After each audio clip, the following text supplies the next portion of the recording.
अस्सलाम वालेकुम नाज़रीन, एक नए व्लॉग के साथ आपकी खिदमत में हाजिर हैं। नाज़रीन, आज की इस वीडियो में आपको बताएंगे इमरान खान चेयरमैन पाकिस्तान तहरीक इंसाफ जो कि अडयाला जेल में कैद हैं, उन्होंने कैसे chief justice of Pakistan justice Qazi Faez Isa को एक नए इम्तिहान में डाल दिया है। आपको याद होगा 2 रोज़ कबल एक ख़बर जो सबसे पहले मैंने ही दी थी कि सुप्रीम कोर्ट ऑफ पाकिस्तान ने इमरान खान साहब को एक मौका दिया है, इमरान खान साहब को एक नुमाइंदगी का हक़ दिया है कि अगर वो चाहें तो नैब तरमीम फ़ैसले के ख़िलाफ़ जो अपीलें हैं उन पर समात में वो भी हिस्सा बन सकते हैं, अपनी नुमाइंदगी वो किसी भी वकील के ज़रिए कर सकते हैं। और अडयाला जेल में इमरान खान साहब के पास चीफ़ जस्टिस की हिदायत पर वो मुतलका डॉक्यूमेंट्स बिलखसूस उस रोज़ का जो अदालती हुक्मनामा है वो भेजा गया और अपीलों की कापी भी भेजी गई और ये पूछा गया और ये कहा गया कि अगर इमरान खान साहब वांट्स टू बी रिप्रेजेंटेड, अगर वो नुमाइंदगी चाहते हैं तो फिर जेल सुप्रिटेंडेंट इस हवाले से जो इक़दामात हैं वो यकीनी बनाएं और इमरान खान साहब की ख्वाहिश पर अमल दरामद होना चाहिए। अब किस्सा कुछ यूँ है कि आपने सुना ही होगा, आज इमरान खान साहब ने जेल में अपने वकला से मुलाकात करते हुए बैरिस्टर गोहर जो कि उनके एक वकील हैं, उन्होंने बाहर आकर बताया कि इमरान खान साहब ने ज़ाती हैसियत में सुप्रीम कोर्ट में पेश होने की ख्वाहिश का इजहार किया है और उन्होंने ये कहा है कि वो ज़ाती हैसियत में किसी भी वकील के बग़ैर ख़ुद जो नैब तरमीम केस है उसमें आर्ग्यू करना चाहते हैं। और आपको मालूम ही है कि जो नैब तरमीम का केस है ये बड़ा इम्पॉर्टेंट केस है। जब पीडीएम की गवर्नमेंट आई थी, पीडीएम की गवर्नमेंट ने कुछ तरमीम की थी नैब कानून में और उन तरमीम से जो पीडीएम गवर्नमेंट में शामिल मुख्तलिफ़ सियासी जमातें हैं और उनके मुख्तलिफ़ जो सियासी रहनुमा हैं, चाहे वो नवाज़ शरीफ हों, शहबाज शरीफ हों, मरीम नवाज़ हों,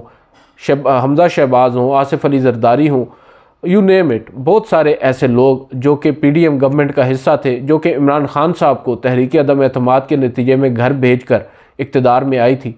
उन तमाम को ही इन तरमीम से फ़ायदा हुआ था। और कुछ लोग तो ये भी मानते हैं कि ये हुकूमत में आए ही इन तरमीम के लिए थे, क्योंकि उन्होंने इन तरमीम के ज़रिए ख़ुद को रिलीफ़ दिया। और आपने देखा कि फिर अक्सर जो पीडीएम के रहनुमा थे उनके ख़िलाफ़ पहले से दायर रेफरेंसेस जिन पर अमल दरामद, जिन पर कार्रवाई हो रही थी,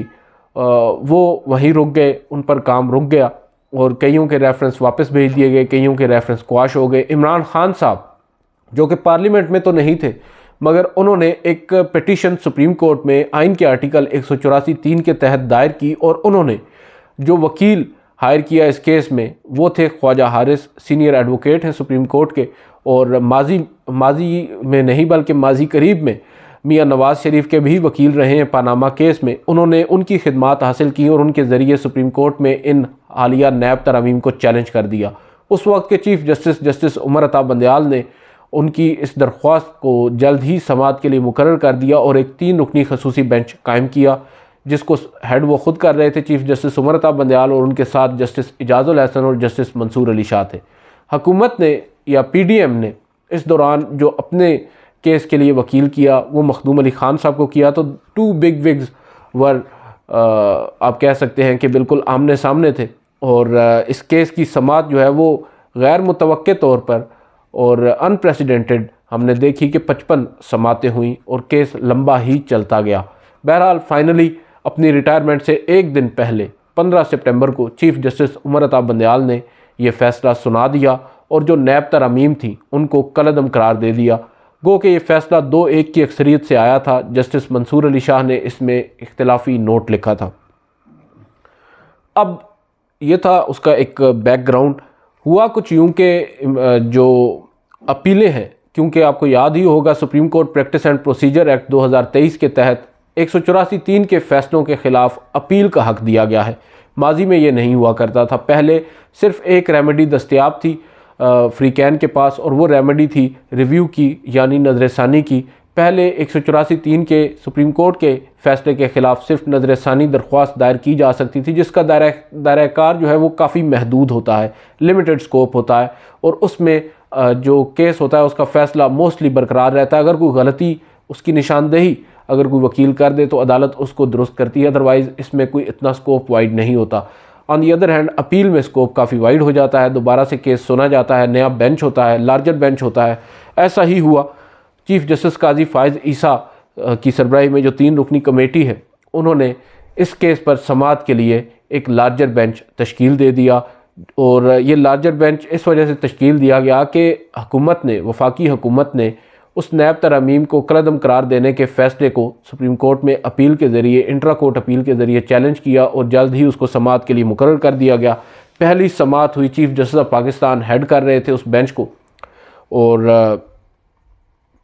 समाअत में काफ़ी कुछ हुआ। बहरहाल जो ऑर्डर लिखवाया गया, उस ऑर्डर में चीफ जस्टिस ने कहा क्योंकि अब इमरान खान साहब जो पहले दरख्वास्त गुजार थे मरकज़ी केस के अंदर, अब वो एक फ़रीक हैं इस केस में, क्योंकि उनके हक़ में फ़ैसला आया और उनके हक़ में आने वाले फ़ैसले के ख़िलाफ़ अब अपीलें आई हैं, तो वो फ़रीक बन चुके हैं जो पहले पिटिशनर थे। और अदालत को ये मालूम था कि इमरान खान साहब इनकार्सरेटेड हैं, यानी जेल में कैद हैं, और इस वजह से उन्होंने अपने हुक्म में ये लिखवाया कमरा अदालत के अंदर कि इमरान खान साहब को इस हुक्मनामे की कापी जेल में भेजी जाए। जो बात उन्होंने उस रोज़ अदालत में नहीं लिखवाई, वो 2 रोज़ कबल अपने तहरीरी हुक्मनामे के अंदर जो बाद में जारी किया गया वेबसाइट पर, उसमें ऐड की गई और कहा गया कि अगर इमरान खान साहब चाहते हैं कि उनको इस केस में नुमाइंदगी मिले इस हवाले से, या वो नुमाइंदगी अपनी देना उसमें चाहते हैं, तो उनके लिए जो सुप्रिटेंडेंट है अडयाला जेल के, वो जो इक़दामात हैं वो यकीनी बनाएं। इमरान खान साहब से एक्सपेक्ट नहीं किया जा रहा था, ख़दशा ज़रूर था, या इस शुबे का इज़हार हमने भी किया था कि हो सकता है इमरान खान साहब कहें कि मैं ज़ाती हैसियत में पेश हो सकता हूँ। अदरवाइज़ अदालत ने तो कहा था कि वो नुमाइंदगी चाहें तो वो अपने हासिल कर सकते हैं इस केस में। अब इमरान खान साहब ने एक सरप्राइज़ दिया है और उन्होंने अब पैगाम पहुँचा दिया है, और कहा जा रहा है कि प्रॉपर इसमें दरख्वास्त दायर की जाएगी सुप्रीम कोर्ट में, और ये इस्तदा की जाएगी कि वो ख़ुद ज़ाती हैसियत में केस प्लीड करना चाहते हैं और अब वो वकील की खिदमात नहीं लेना चाहते। बहरहाल फ़ुर्सत तो है, इमरान खान साहब के पास वक्त भी काफ़ी है, वो अगर चाहें, अगर ख़ुद आर्ग्यूमेंट्स करना चाहें तो उसकी तैयारी भी कर सकते हैं। मगर अब ये डिस्क्रेशन जो है ये chief justice of Pakistan justice Qazi Faez Isa के पास है। अगर वो चाहें तो इमरान खान साहब को इजाज़त दे सकते हैं, अगर चाहें तो नहीं भी दे सकते। एक वजह ना देने की ये हो सकती है कि इमरान खान साहब ऑलरेडी कैद में हैं, जेल में हैं, सज़ा काट रहे हैं, और एक दूसरे केस में वो कैसे ये कह सकते हैं कि वो ज़ाती हैसियत में ये दलाइल देना चाहेंगे, क्योंकि ये केस भी, इसमें वो पिटिशनर अब नहीं है, और ये केस भी जो है वो आईनी अब कह सकते हैं इंटरप्रिटेशन का है, तरमीम का है, कानून बनाया है उसका है, और पर्सनल लेवल पर उनका ये केस नहीं है। इन वजूहात की बुनियाद पर हो सकता है चीफ जस्टिस काजी फायज़ ईसा इमरान खान साहब की इस दरख्वास्त को मंजूर ना करें और मुस्तरद कर दें उनकी ज़ाती हैसियत में दलाइल देने की इस दरख्वास्त को। मगर बावजूद इसके इमरान खान साहब के पास ये एक मौका होगा, अगर चीफ जस्टिस काजी फायज़ ईसा, जो कि बज़ाहिर हमें तो यही लगता है कि किसी के दबाव में आए बग़ैर वो अपने फ़ैसले करते हैं, और अगर वो ये फ़ैसला कर लेते हैं, जो कि एक बड़ा रिस्क होगा, क्योंकि इमरान खान साहब को जब आप ओपन कोर्ट में समाअत के दौरान आर्गूमेंट्स करने की दावत देंगे, उनको इजाज़त देंगे, तो वहाँ पर ऑब्वियसली वो वकील नहीं है, वो लीगल बात तो नहीं करेंगे, वो सियासी बात भी करेंगे, और जो उनके साथ हो रहा है गुज़िश्ता 1 साल से वो उस सब को बयान भी करेंगे। और जो हमारी इस्टेब्लिशमेंट है, जो हमारे मुक़्तदर हल्के हैं, वो कभी भी नहीं चाहेंगे कि इमरान खान साहब जो हैं वो अदालत में आकर, ओपन कोर्ट में जहाँ पर मीडिया भी होता है, वहाँ पर आकर कोई बात करें। और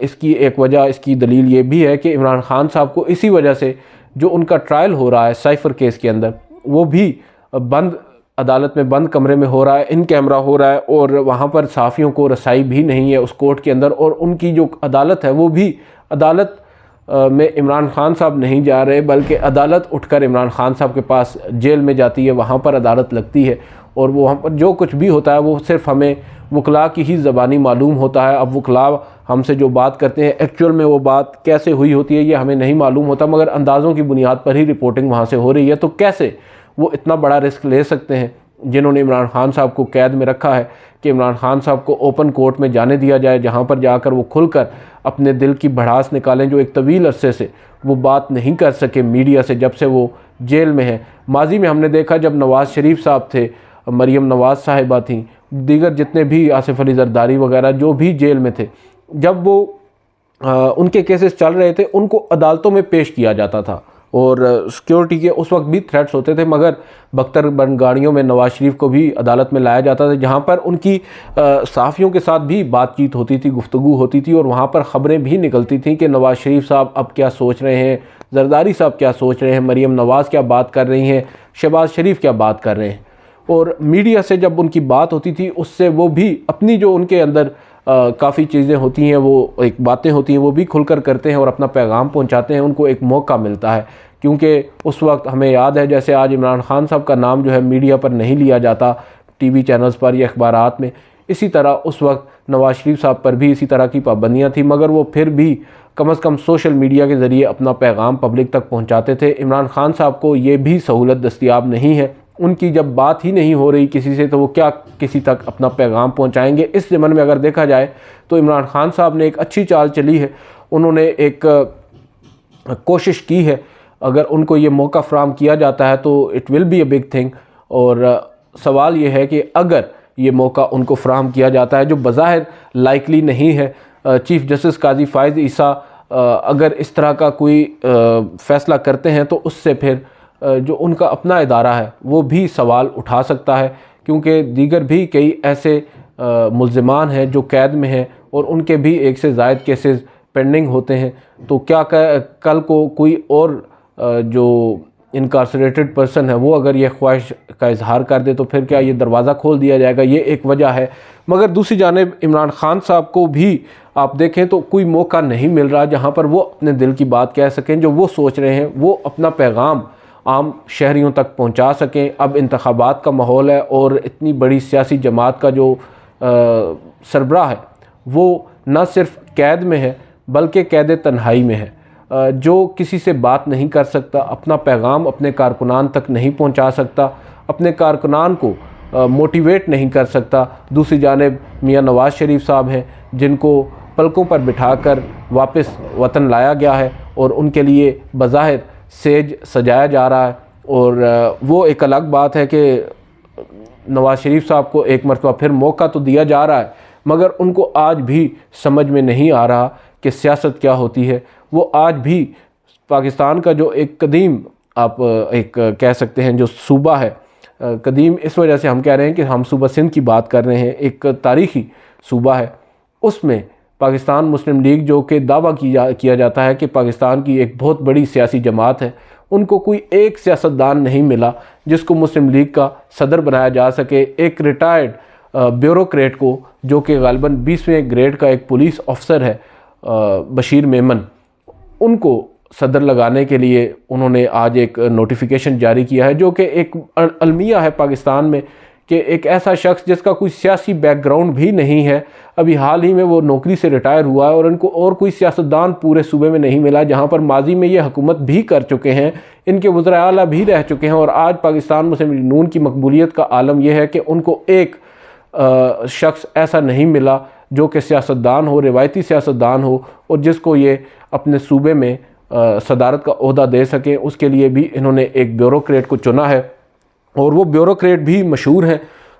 एंटी पाकिस्तान पीपल्स पार्टी। तो ये आप देख सकते हैं कि इतना कॉन्फिडेंस है नवाज़ शरीफ साहब को, उनको मालूम है कि उन्होंने इक़्तिदार में आना है, ओहदा चाहे किसी के पास भी हो और जो कुछ भी हो रिज़ल्ट्स उनकी मर्ज़ी के निकल सकते हैं। ये उनको एक जानिब गुमान है, दूसरी जानिब इमरान खान साहब हैं जिनको कोई सर्टेनिटी नहीं है कि क्या उनकी सियासी जमात जो है पाकिस्तान तहरीक इंसाफ, जो कि बहुत सारे लोगों के मुताबिक इस वक्त पाकिस्तान की सबसे बड़ी और सबसे मकबूल सियासी जमात है, उसको इंतखाबी अमल में हिस्सा लेने की इजाज़त भी होगी या नहीं होगी। तो यहाँ पर अगर इमरान खान साहब को मौका दिया जाता है तो ऑब्वियसली वो उसको अवेल करेंगे। उनकी जानिब से जो किया गया है, आज ये जो एक ऐलान किया गया है या ख्वाहिश का इजहार किया गया है, बेशक ये एक पॉलिटिकल मूव है और अगर इमरान खान साहब की इस पॉलिटिकल मूव को सुप्रीम कोर्ट एक्सेप्ट कर लेती है और उनको इजाज़त दे देती है कि वो ज़ाती हैसियत में इस केस के अंदर आर्ग्यू करेंगे, तो फिर chief justice of Pakistan justice Qazi Faez Isa की भी बल्ले बल्ले होगी। और अगर ऐसा नहीं होगा तो फिर ज़ाहिरी बात है पाकिस्तान तहरीक इंसाफ के कारकुनान जो कि अपने सियासी रहनुमा, अपने जो सियासी कायद हैं पाकिस्तान तहरीक इंसाफ के इमरान खान साहब उनकी हर बात को एक कल्ट के तौर पर लेते हैं, और अगर उनकी इस ख्वाहिश को काजी साहब ने पूरा नहीं किया तो फिर ज़ाहिरी बात है तोपों का रुख भी काजी साहब की तरफ होगा। लेकिन बज़ाहिर नज़र यही आ रहा है कि काजी फ़ायज़ ईसा साहब भी इस वक्त इस्टेब्लिशमेंट को शायद नाराज़ ना करें। ज़ाहिरी बात है अगर इमरान खान साहब को इस तरह का ओपन फील्ड दिया गया तो उससे बहुत से ऐसे लोग नाराज़ हो सकते हैं जो कि इस वक्त नाराज़ नज़र नहीं आ रहे। जबकि काजी फ़ायज़ ईसा साहब की जानिब से फैज़ाबाद धरना केस में कुछ संगीन या शदीद किस्म की ऑब्जर्वेशंस भी दी गई हैं। साबिक़ सदर परवेज़ मुशर्रफ का मुकदमा जुमे के रोज़ समाअत के लिए मुकर्रर कर दिया गया है। इस तमाम तर पैराए में अगर हम देखें तो काजी फ़ायज़ ईसा साहब को भी कुछ नहीं कहा जा रहा और उनको भी एक ओपन फील्ड दी गई है कि 3 से 4 साल पहले तक जो कुछ भी हमारी इस्टेब्लिशमेंट करती रही है, हमारी फ़ौज करती रही है, उसका हम आपसे कोई बात नहीं करेंगे, मौजूदा के ऊपर आप ना आए। बज़ाहिर तो ऐसा नज़र आ रहा है अगर काजी फ़ायज़ ईसा साहब ने इमरान खान साहब को ये मौका दिया तो उनकी फिर इस्टेब्लिशमेंट के साथ भी एक आप कह सकते हैं ठन सकती है। और दूसरी जानिब अगर मेरिट्स पर देखा जाए तो एक शख्स जो चाहता है कि वो अपना केस ख़ुद लड़ना चाहता है तो उस पर अदालतें अक्सर उसको इजाज़त देती हैं। यहाँ पर सवाल सिर्फ ये है कि वो शख्स अगर जेल में कैद हो तो क्या उसको भी इजाज़त दी जा सकती है। एक पॉसिबिलिटी ये है कि अदालत ये कह दे कि हम इस मुकदमे को पेंडिंग रखते हैं जब तक इमरान खान साहब की ज़मानत नहीं हो जाती, जब तक वो जेल से बाहर नहीं आ जाते, उस वक्त तक इस मुकदमे की समाअत ना हो, और जब समाअत हो जाए तो उस वक्त इमरान खान साहब आकर ज़ाती हैसियत में आर्ग्यूमेंट्स कर दें। और अगर ऐसा अदालत हुक्म देगी तो मुझे लगता है कि 2 रोज़ के बाद ही इमरान खान साहब हो सकता है दोबारा से ख्वाजा हारिस साहब को हायर कर लें, उनकी खिदमात हासिल कर लें या किसी और वकील के ज़रिए अपना जो केस है उसको आगे लेकर चलें। देखते हैं इस केस में आगे क्या क्या होता है। ये डिटेल्स थी। अब आपसे कल मुलाकात करेंगे और आपको बताएंगे, क्योंकि कल जो केस है वो बड़ा इम्पॉर्टेंट है। वो है बहरिया टाउन में, वो जो आपको याद होगा 190 मिलियन पाउंड जो इमरान खान साहब के दौरे हुकूमत में सुप्रीम कोर्ट में आए थे और उसके ऊपर काफ़ी एक वावेला मचा था। उसके हवाले से भी एक दरख्वास्त समाअत के लिए मुकर्रर कर दी गई है। और उसके अलावा बहरिया टाउन का जो अमल दरामद केस है वो भी समाअत के लिए मुकर्रर है। काफ़ी इम्पॉर्टेंट केस है और उससे काफ़ी कुछ अब वाज़े होगा कि पाकिस्तान की जो मुल्की सियासत है वो किस तरफ जाएगी। बहरहाल आज की इस वीडियो से इतना ही, इजाज़त दीजिए। अल्लाह हाफ़िज़।